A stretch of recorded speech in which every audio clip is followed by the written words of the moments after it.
আসসালামু আলাইকুম। আজকে কথা বলবো এলডিও নিয়ে। এলডিও মানে হলো লো ড্রপ আউট। এটার মূলত 4টা লাইন, একটা হলো ইনপুট, আরেকটা আউটপুট, একটা অ্যানাবেল, একটা গ্রাউন্ড। মূলত আমার সেটটা যখন পাওয়ার বাটনের চাপ দিয়া অফ রাখবো তখন কি এটা অফ থাকবো। অফ হইলে কী হইব, এটা যদি এলডিও ইউজ করা না হতো সার্বক্ষণিক 1.8 ভোল্ট আর কি ব্যাটারির চার্জ কি ড্রেন হইতো। তার ফলে ব্যাটারি সেভ হইতো না, ব্যাটারি কি তাড়াতাড়ি চার্জ ফুরিয়ে যেত। তার জন্য ইউজ করা হয় এলডিও। এলডিও কি ইনপুট থাকে 2 ভোল্ট, সবসময় কি এলডিওর ইনপুট বেশি থাকে, আউটপুট একটু কম থাকে। মনে করেন যে আমার ডিসপ্লে লাইটে 2 ভোল্ট 1.8 ভোল্ট প্রয়োজন, তাই এলডিও সার্কিট ইউজ করাতে এখানে সার্বক্ষণিক 2 ভোল্ট দ্বারা থাকবো।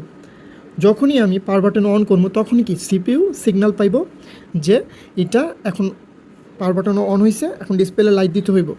এটা অ্যানাবেল হইলেই আউটপুট হইব 1.8 ভোল্ট আর ডিসপ্লে শো করব। এলডিও মূলত এভাবে কাজ করে, লো ড্রপ আউট। এটা ব্যাটারিকে সেভ করে। মূলত এখানে যদি অ্যানাবেল লাইন যদি মিসিং থাকে তাহলে কী হইব, অ্যানাবেল লাইন যদি কাটা থাকে তাহলে ডিসপ্লে লাইট আসবো না। তারপরে আবার এখানে যদি বোল্ট প্রপারলি না পায় তার ফলে কী হইব, ফোন ডেড হয়ে যাব, ফোন ডেটে থাকবো। মূলত বিভিন্ন কারণে এই এলডিও ইউজ করা হয়। ভিডিওটা এই পর্যন্তই। যদি কোনো মতামত থাকে তাহলে অবশ্যই কমেন্টে জানাবেন। আল্লাহ হাফিজ।